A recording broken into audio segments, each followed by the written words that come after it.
California in the 1960s was the epitome of sun, surf, and soundtracks that captured the carefree essence of the era.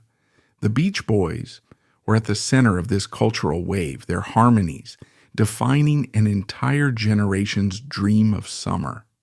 But beneath the shimmering image of fun in the sun, one member's story took a darker, far more shocking turn. Dennis Wilson, the charismatic drummer of the band, lived a life full of extremes: fame, hedonism, and heartbreak. In today's video, we uncover the hidden, unsettling side of the Beach Boy with a story that's as haunting as it is unforgettable. Imagine California in the early 1960s. Sun-soaked beaches, surfers catching waves, and a group of fresh-faced young guys trying to reinvent pop music by blending harmonies with the sounds of the ocean. Among them was Dennis Wilson, born in 1944 and raised in Hawthorne, California, a working-class city south of Los Angeles. While most people know the Beach Boys for their happy tunes about surfing and cars, few realize that Dennis, the band's drummer, ended up tangled in one of the darkest chapters of American crime history. In fact, Dennis Wilson lived to deeply regret his time spent with the infamous Charles Manson, a man whose twisted visions would shake Hollywood and the entire nation. Years later, after the horrors unleashed by the Manson family, Dennis would get terrifying phone calls with just two chilling words so disturbing that they stayed with him for the rest of his shortened, troubled life. Now keep in mind that among the Beach Boys, Brian Carl, their cousin Mike Love, and friend Al Jardine, Dennis stood out as the one actually living the wild, carefree surfer lifestyle they sang about. He dove headfirst into hedonism, fast living, and the thrill of the moment.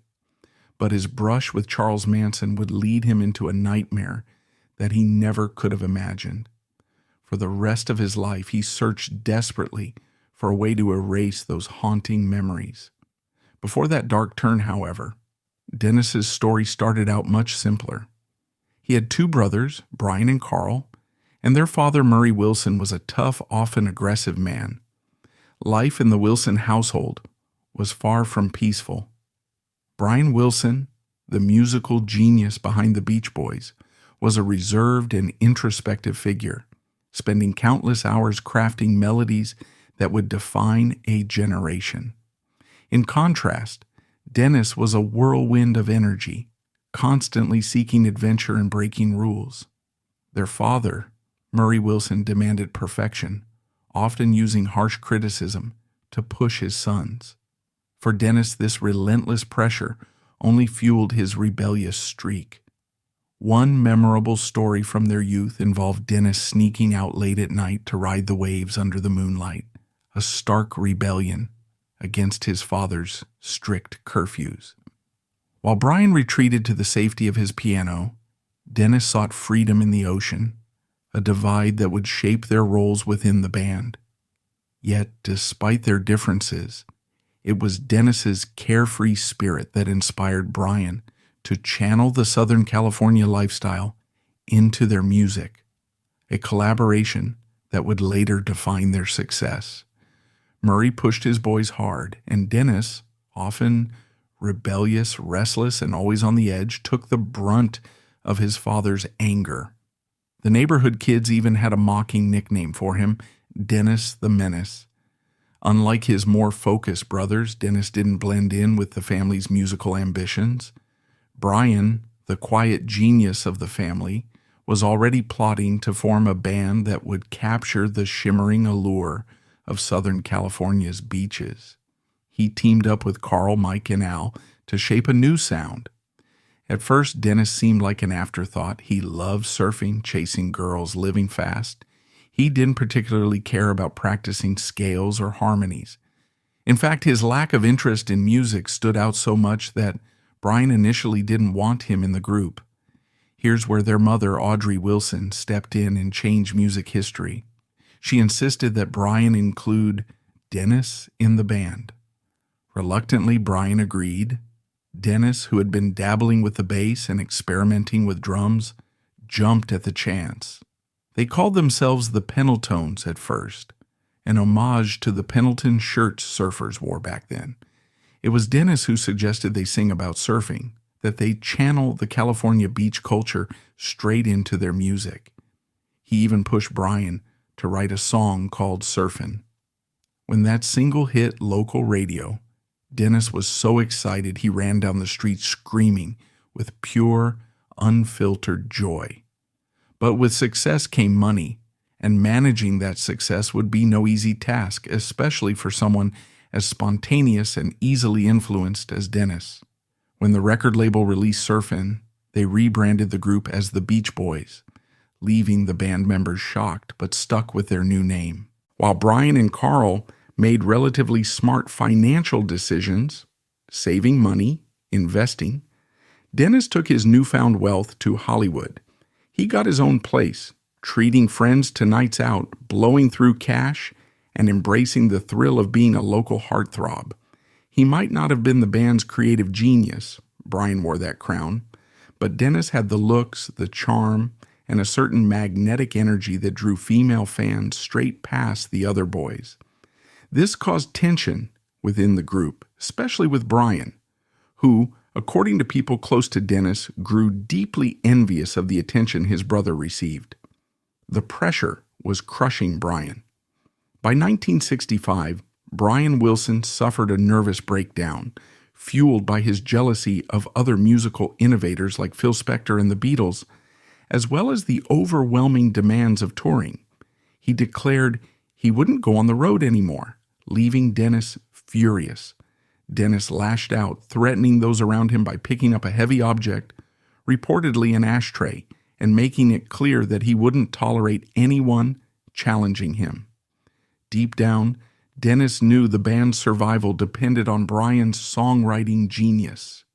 If Brian was falling apart, the group's future was in serious jeopardy.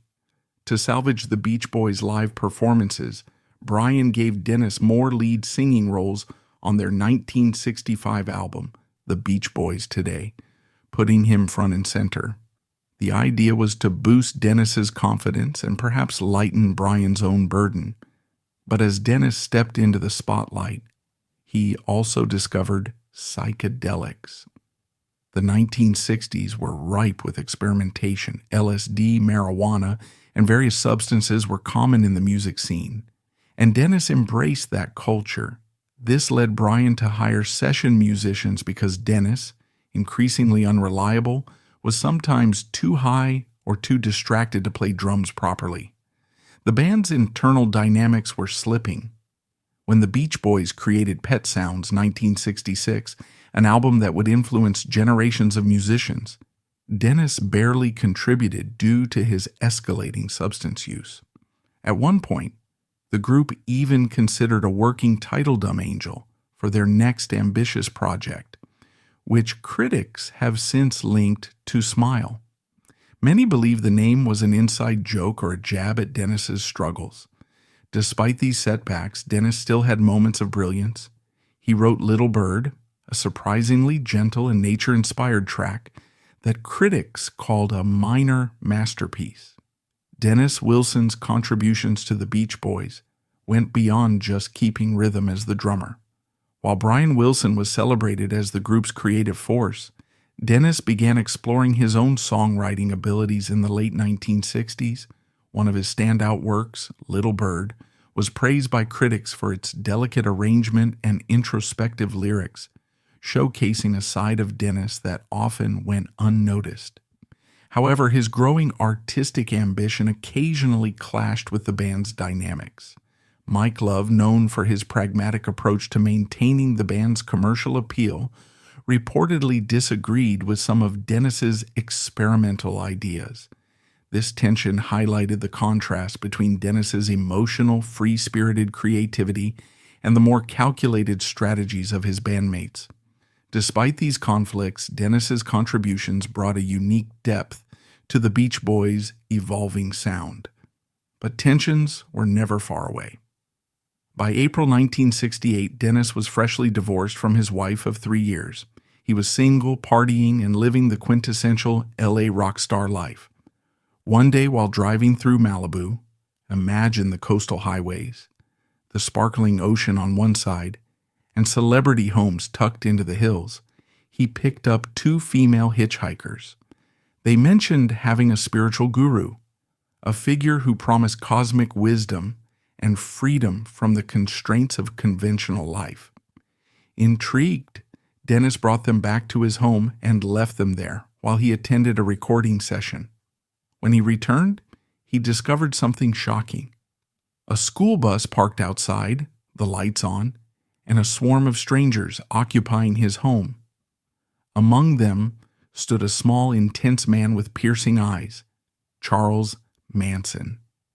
To understand just how terrifying this was, consider Manson's backstory.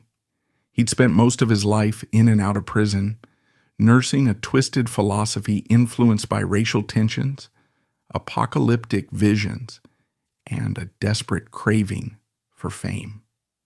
In the late 1960s, the Los Angeles scene was a strange brew. Flower children, musicians, runaways, and criminals all mixed in a chaotic swirl of freedom and danger. The rise of the counterculture movement brought a mix of free love, anti-establishment ideals, and psychedelic exploration. Hollywood became a magnet for dreamers and drifters, with musicians, actors, and aspiring artists converging in search of fame or spiritual enlightenment. The Manson family thrived in this chaotic environment, preying on the vulnerabilities of young people who had left behind conventional lives to embrace an idealized vision of freedom. For Dennis Wilson, this environment was both a creative spark and a destructive force. The same openness that led to groundbreaking music also made him susceptible to figures like Manson, who used charisma and manipulation to exploit the era's loose social norms. Dennis's initial reaction was fear. This man was unpredictable, possibly dangerous. But Manson surprised him by dropping to his knees and kissing Dennis's feet, an unsettling display of reverence. At first, Dennis was intrigued by Charles Manson's charisma, describing him to friends as an odd but fascinating guy. Manson would often play his guitar late into the night, weaving strange, hypnotic melodies that seemed to captivate everyone in the room. The atmosphere in Dennis's house became increasingly chaotic, with Manson's followers treating it as their personal haven. Parties blurred into drug-fueled nights where boundaries dissolved, and Manson's influence over his family became impossible to ignore. One chilling moment that Dennis later confided to close friends involved Manson whispering in his ear, "Everything happens for a reason, and you were meant to help me." This sinister comment planted a deep sense of unease in Dennis, foreshadowing the darker turns their association would soon take. Inside the house, about a dozen people, Manson's family, had taken over. Oddly enough, Dennis wasn't entirely opposed to this unexpected commune. Manson shared psychedelics, introduced him to women who were ready to please, and turned Dennis's home into a never-ending party. But every party has a price. As Manson's followers enjoyed the spoils of Dennis's hospitality, buying clothes, cars, food, and even penicillin for their recurring bouts of gonorrhea, Dennis footed the bill.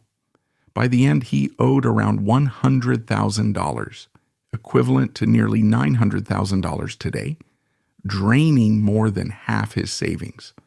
All the while, the self-proclaimed Guru Manson expected more than just money.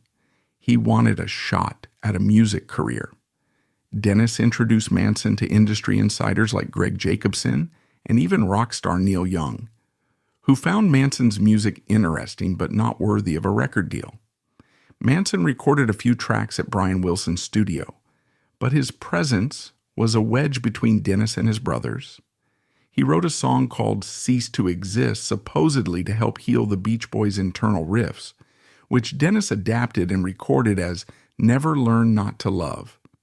Meanwhile, Dennis began to realize that Manson's intensity wasn't just an eccentric quirk. It was something much darker. Terrified and unsure how to rid himself of these people, Dennis finally abandoned his own home, moving into Greg Jacobson's basement apartment. The Manson family stripped his place of anything valuable. Luckily, it was a rental, and the lease was almost up.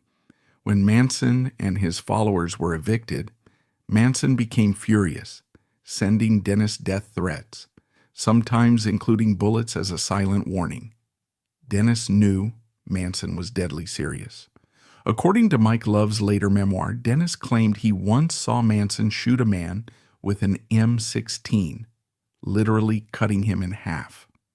This left Dennis paralyzed with fear. He considered going to the authorities but ultimately kept quiet, not realizing that his silence might enable Manson to commit far worse atrocities. Later that year, Manson directed his followers to Terry Melcher's old address. Terry was a producer Dennis had introduced Manson to. But Melcher had moved out and actress Sharon Tate had moved in. The brutal murders of Tate and her friends would horrify the world.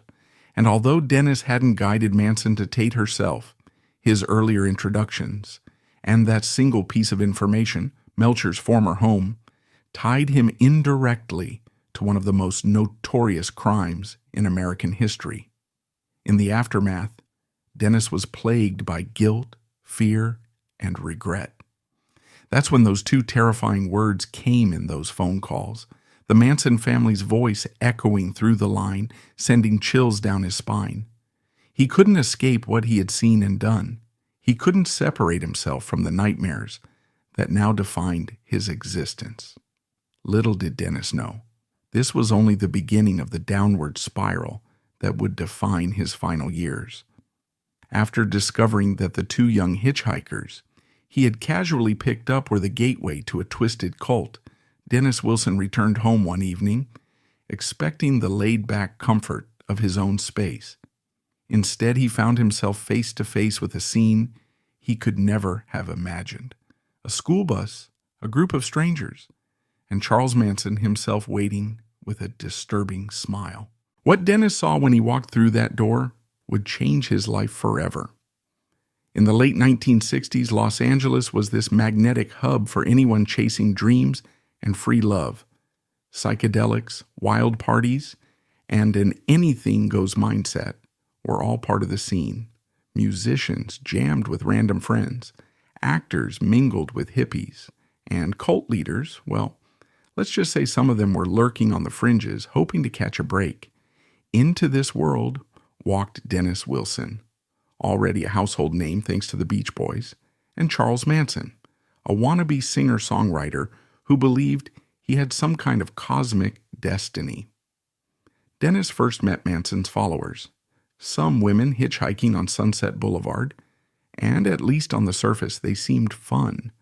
They were hippie girls, carefree, offering him what seemed like a good time. They talked about their guru, Manson, as if he were a visionary. When Dennis drove home late one night, he found something surreal. The lights were on, a school bus was parked outside, and a scary-looking guy, Al, was just standing there. Turned out Al was Charles Manson himself. Dennis expected trouble, but Manson didn't come at him with fists or a gun. Instead, he dropped to his knees and literally kissed Dennis's feet. It was bizarre, like something out of a twisted fairy tale. Inside Dennis's home were about a dozen people, mostly women, now calling his house their own. Weirdly enough, Dennis didn't immediately kick them out. Maybe he was charmed by the attention, or perhaps the drugs Manson offered made the situation feel more like an adventure than a home invasion. Manson kept sharing psychedelics and the women.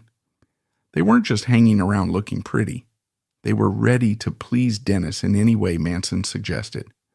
Manson had this power over them. He was a master manipulator, able to get people to do whatever he wanted. They cooked, they cleaned, they entertained, and Dennis let it happen at least for a while. But there was a price tag. Manson's so-called family had expensive habits. They weren't living off granola and lentils. We're talking fancy clothes, cars, gourmet food, and, somewhat hilariously, a steady supply of penicillin to deal with their recurring gonorrhea. Their party was nonstop, and Dennis was footing the bill. By the time the dust settled, Dennis ended up paying about $100,000 in late 1960s money, nearly $900,000 today. This was more than half his savings, a financial gut punch that left him pretty much broke. What's ironic is that while the Manson crew lived like parasites, Dennis himself retreated into a single candlelit room in his own home. He reportedly said he was happy in finding himself, which is a pretty wild statement considering he was essentially being drained by a cult leader. Maybe it was the drugs talking, or maybe the era's spiritual questing made him rationalize the situation. But as Manson's presence lingered, Dennis's peace of mind slowly eroded. Manson didn't just want free rent and a spending spree. He wanted to be a rock star. He was obsessed with scoring a record deal, using Dennis as his golden ticket into the music industry. Dennis tried to help. He introduced Manson to big names: Neil Young, a respected singer-songwriter who had an ear for talent, and Greg Jacobson, a talent scout who was plugged into the scene. Both of them agreed Manson had something interesting, but neither could quite bring themselves to invest. The truth is, while Manson had a certain raw energy, he was unsettling, too raw, too off-kilter for the polished world of mainstream music.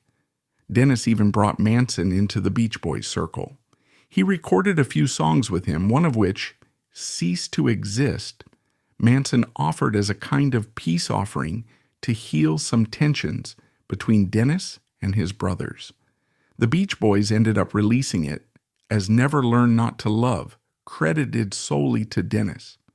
Manson wasn't thrilled about that. It's one thing to miss out on a record deal. It's another to have your music co-opted and your name left off the credits. This was probably a big strike against Dennis in Manson's mind. As weeks turned into months, Dennis started to realize that Manson wasn't just a kooky guru. He was genuinely disturbing. Manson's eyes carried a darkness that went beyond mere eccentricity. There were whispers of violence, hinted threats that bubbled under the surface. Dennis claimed to have seen Manson do something horrific. He supposedly watched Manson use an M16 rifle to shoot a man in half. Imagine the trauma of witnessing that, frozen in fear, terrified of what might happen if you dared cross this man. Dennis, already deep in Manson's psychological grip, never called the police. He just kept it to himself, perhaps too afraid to do otherwise. Eventually, Dennis wanted out, but he had a problem. His home was infested with Manson's followers. Instead of confronting them, he took the coward's exit. He walked away from his own house and moved into a friend's basement apartment. He left Manson and his minions to burn through whatever remained. Lucky for Dennis, it was a rental property, and the lease would soon expire. When it did, Manson and his crew were out on the street. But Manson didn't take kindly to being cut off. He sent threatening messages to Dennis, a rifle slug, as a not-so-subtle hint that he had a score to settle. Dennis knew Manson was dangerous. He had all the proof he needed in that horrifying memory of gunfire. The Beach Boys' Mike Love later recalled Dennis sharing details of that brutal shooting, and it clearly haunted him. The violence took a toll on Dennis's psyche. As the years went on, Dennis's mental health deteriorated under the weight of his unresolved trauma and substance abuse. Close friends recalled him as a man haunted by his past, frequently speaking of his regrets with Charles Manson, and the lingering guilt over introducing him to influential figures. These dark memories, combined with the mounting tensions within the Beach Boys and his personal failures, pushed Dennis into a deep depression. Alcohol became his constant companion, numbing the pain but amplifying his erratic behavior. One friend described Dennis as a man running from ghosts. unable to face the enormity of the choices that shaped his life. His music, while deeply emotional and revealing, served as both an outlet and a reminder of the emotional turmoil he couldn't escape. Some say he was so rattled that he even considered ending his own life. The free-loving, easy-going surfer musician had become a man living in fear and uncertainty. To make matters worse, Dennis had introduced Manson to record producer Terry Melcher, who was Doris Day's son. Melcher passed on giving Manson a deal, and Manson would never forget it. He knew Melcher's address, 10,050 Cielo Drive. By August 1969, Melcher had moved out and actress Sharon Tate had moved in. Manson sent his followers there on a night that would become infamous. Tate and 3 guests were brutally murdered. While Dennis had nothing to do directly with Tate's death, he had set the dominoes falling by bringing Manson into that social circle. This was a tragic case of being in the wrong place at the wrong time with the wrong kind of friends. After the murders, Manson even had the nerve to show up at Dennis's place again, babbling about having been to the moon and asking for more money. Dennis paid him off, probably out of sheer terror. Not long after, Dennis learned about the Tate murders and eventually connected the dots. Manson was arrested, and the media went wild. Dennis Wilson, Beach Boy extraordinaire, had once been buddies with the most notorious cult leader in America. The district attorney's office considered having Dennis testify at Manson's trial, but he was too scared and too mentally shaken. They decided to rely on Greg Jacobson's testimony instead. Another factor, Terry Melcher said Dennis's grasp on reality was shaky at best during this time, which didn't make him a reliable witness. What we see in this twisted saga is a chilling intersection of Hollywood's starry-eyed dreams and the dark underbelly of the late 60s. Dennis Wilson, a man who once sang harmonies on summer anthems, found himself entangled with a manipulative cult leader who craved fame and spilled blood when he couldn't get it. It's a story that exposes how easily the glamour of LA can turn into a nightmare, and how even a famous musician can be reduced to a fearful bystander, too shocked and horrified to do the right thing. Without the stable footing of reality, Dennis drifted, scared and scarred, realizing too late the true cost of the company he kept. So let's pick up the story when something totally unexpected dropped into Dennis Wilson's lap. Picture 1970. The Beach Boys were still famous, but Dennis? He was searching for something deeper, something beyond the familiar harmonies and surf songs. Out of nowhere, he got an offer that might surprise you. A director named Monte Hellman, known for pushing boundaries in filmmaking, was working on a movie about street racing called Two-Lane Blacktop. The cast already included singer-songwriter James Taylor as a lead, and Hellman wanted another musician to bring that same authentic edge to the screen. A casting friend suggested Dennis. Why Dennis? Maybe his restless spirit and laid-back vibe fit the film's offbeat road trip aura. He took the role, making his acting debut in what would become a cult classic. At the time, nobody knew Two-Lane Blacktop would later be celebrated by film buffs for its minimalist style and existential cool. But Dennis wasn't exactly thrilled with Hollywood. To him, acting in movies felt less like a new calling and more like a weird detour. So he returned to what felt more genuine: love and music. In 1970, Dennis married Barbara Charin, who many believe was the love of his life. He wrote tender songs like Lady and Barbara in her honor, and they had 2 children together. He seemed to find comfort in family and devotion, especially after the tumult and trauma he'd faced in previous years. Around this time, the Beach Boys record label started to see Dennis in a new light. His songwriting had stepped out of his brother's shadows. Tracks like Forever and Slip On Through had a fresh, contemporary feel that the label found super appealing.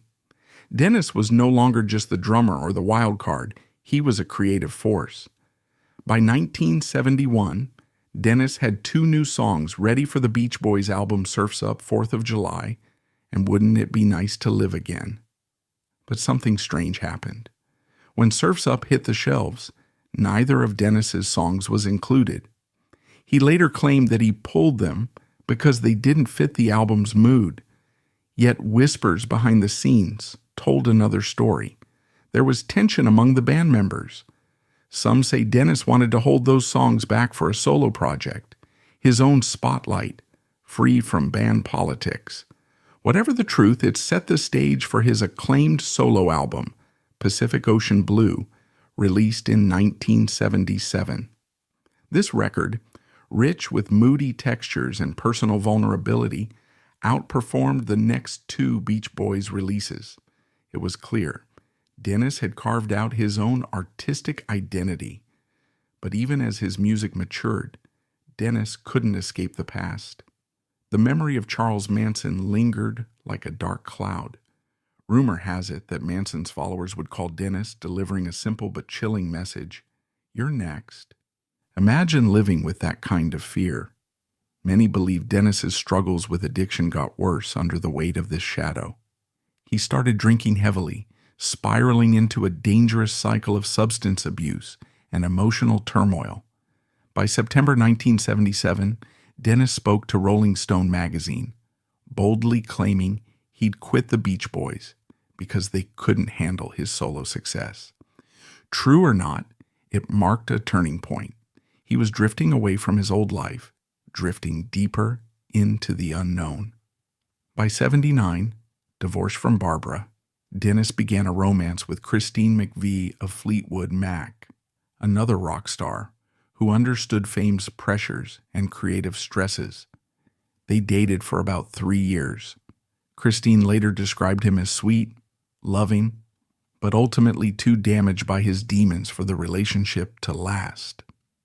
Dennis's relationship with Christine McVie was a brief but intense chapter in his life. Christine later described him as a man full of contradictions, sweet and loving one moment, but consumed by self-destructive impulses the next.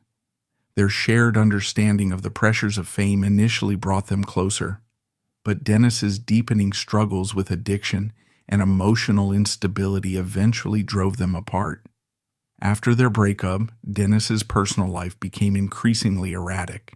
His controversial marriage to Shawn Marie Harris, a woman who claimed to be the illegitimate daughter of Mike Love, Dennis's cousin, only added fuel to the fire within the Beach Boys. Band tensions grew, with Dennis caught between his creative ambitions and the crumbling relationships around him.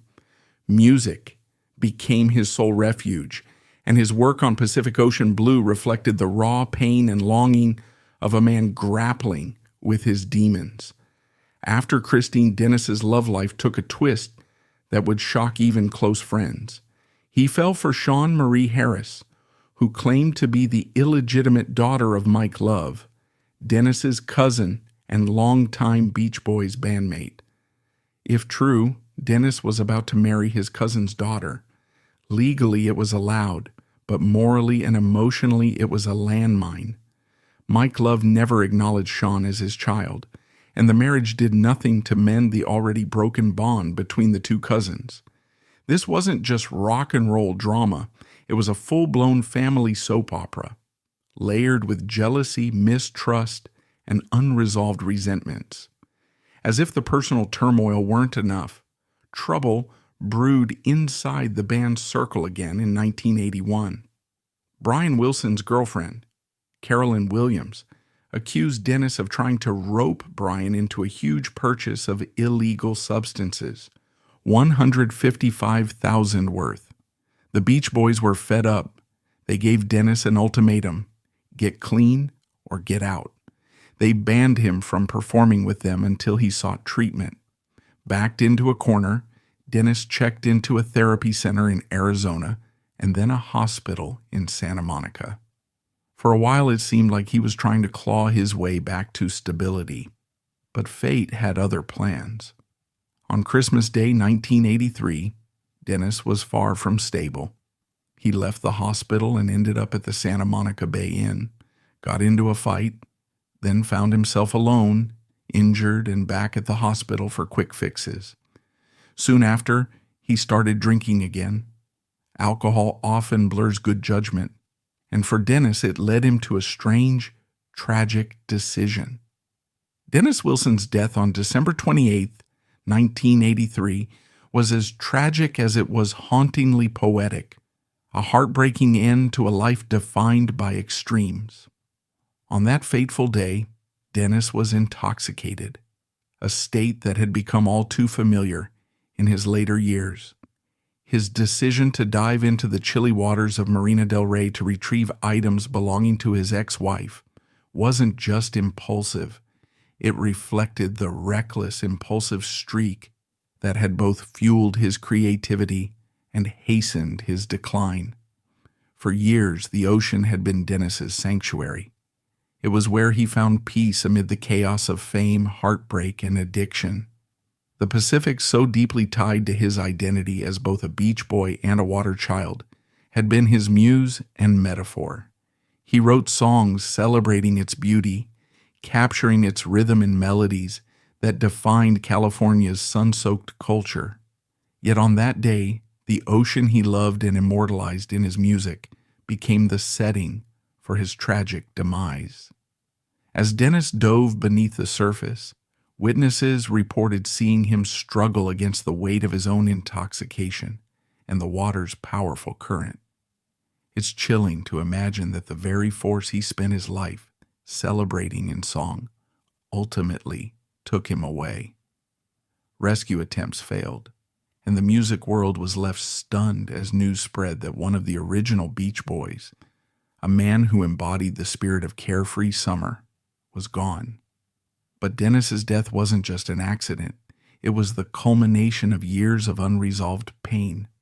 Haunted by guilt over his association with Charles Manson, burdened by fractured relationships within the Beach Boys, and consumed by addiction, Dennis had become a man adrift, both figuratively and literally. His decision to wade into the ocean may have been a desperate attempt to reclaim something lost, not just his ex-wife's belongings, but perhaps a part of himself that had been left behind in the tidal waves of fame and regret. Dennis's family faced another challenge after his death, honoring his wishes. His widow, Shawn Love Wilson, strongly believed that Dennis would have wanted an ocean burial, fitting for someone who had lived so much of his life in connection with the sea. However, U.S. regulations allowed such burials only for military personnel or under rare circumstances. Cremation was the standard, but the Wilson family staunchly opposed it, insisting on a more fitting tribute for Dennis. Enter an unexpected advocate, President Ronald Reagan. Through his intervention, an exception was made, and Dennis became the first civilian granted permission for an ocean burial. On January 4, 1984, in a ceremony as poignant as it was solemn, Dennis's body was laid to rest in the Pacific Ocean, the very waters that had shaped his life and artistry. His family and closest friends gathered to bid him farewell, watching as his casket sank beneath the waves, marking the final chapter of a life that had ridden the highest crests and lowest troughs. The image of Dennis Wilson's ocean burial resonated deeply with fans and fellow musicians. It was both fitting and symbolic. A man who lived for the water, now eternally part of it. But it also served as a stark reminder of the heavy toll fame can exact. Dennis's life had been a whirlwind of success, indulgence, and heartbreak.